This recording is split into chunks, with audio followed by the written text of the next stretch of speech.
Symphonie Espagnole, Opus 21, first movement, Allegro non troppo. Eduardo Lalla was born in Lille-Nethermoos, France.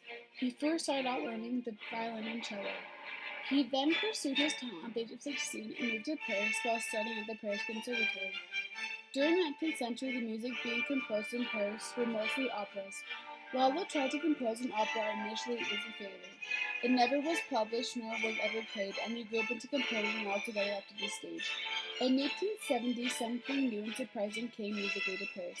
It changed from operas to more virtuoso and influence of soloists. Pablo de Sarasate was an extraordinary Spanish violinist, and at this time his career was booming. When Sarasate and Lalla met, there was immediate chemistry, and Lalla decided to pick up into composing again. His composing changed from chamber music to something that he'd never done before, composing a symphony. Not just any ordinary symphony, but a Spanish one.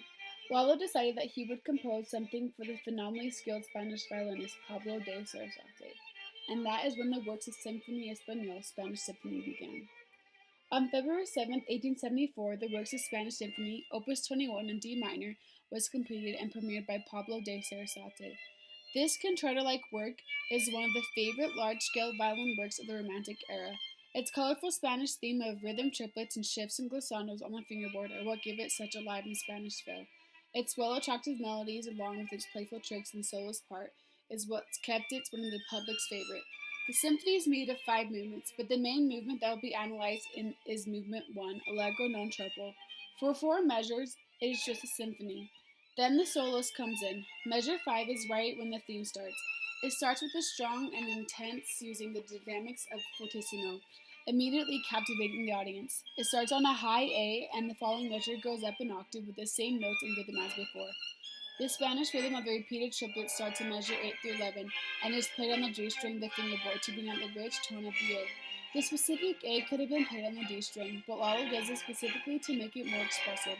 Throughout the first phrase of the piece, it starts on a higher fingerboard and makes its way and gets lower and lower by measure. And by measure 12, the phrase ends in a low A, just like how it began.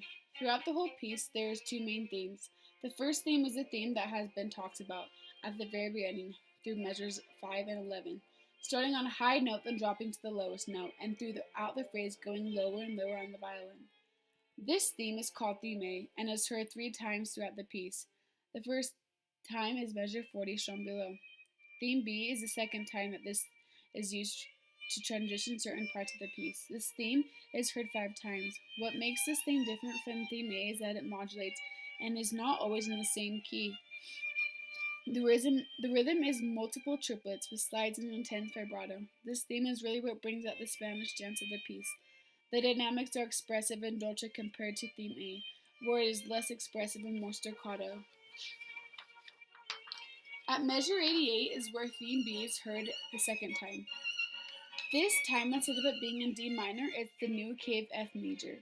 The F rather being played on the D string in first position, Lalla has the violinist play the F in third position on the G string. This is carried all the way up to measure 100. Theme B of the multiple triplets is played throughout these measures 88 and 100, and the rich sound of the G string of the notes being played with wide vibrato and expressive dolce sound helps to transition into the climax and the development of the piece. The development of the piece starts at measures 122. It starts with the D minor 7 chord using all the strings of the dynamics of fortissimo. This leads into the fast scaling of the fingerboard. Passing tones and neighboring tones are used in frequent measures, 127 or 128. The neighboring tones and the passing tones are working as one as the notes moving down the scale. Measure 152 is the heart of the development. The passing tones of different harmonies begin to appear in a slurred triplet rhythm. The harmonies of the slurs are constantly changing in one measure from E flat, C flat, A flat, E flat, E, A natural, D natural, E natural, A flat, C flat, E flat, and the same thing an octave higher. This changing of harmonies and passing tones goes on for 10 measures. The dynamics of the development are piano and dolce. The reason why Lalla does this is because he wants to end the development and climax with D minor 7 scale. The dynamics change from piano and dolce to the fortissimo crescendo, with the speed also accelerating. He keeps this going on until the very end, where the climax ends on the highest A possible for the violin, making it sound incredibly brilliant. The orchestra carries out the strong climax of the piece.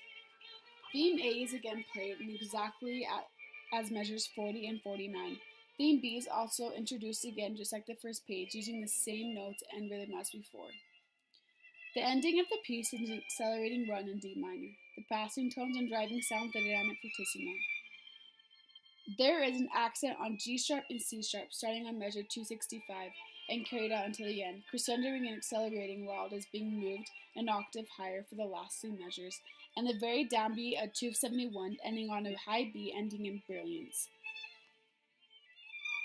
Paris had been set to soar after Edward Lalo had written Symphonie Espagnole. After he did so, Paris became the new center of all things Spanish. Composers Ravel, Tchaikovsky, Chabert gained inspiration of their own composing and turned to Spain for the Spanish fill. Without the works of Lalo and Sarasate, the Spanish passion might have never been found and created. In 1880, Eduardo finally received an award, the coveted Leon of Honor Award, which is something that he greatly deserved and earned. To this day, Symphonie Espagnole is still one of the most top played concertos.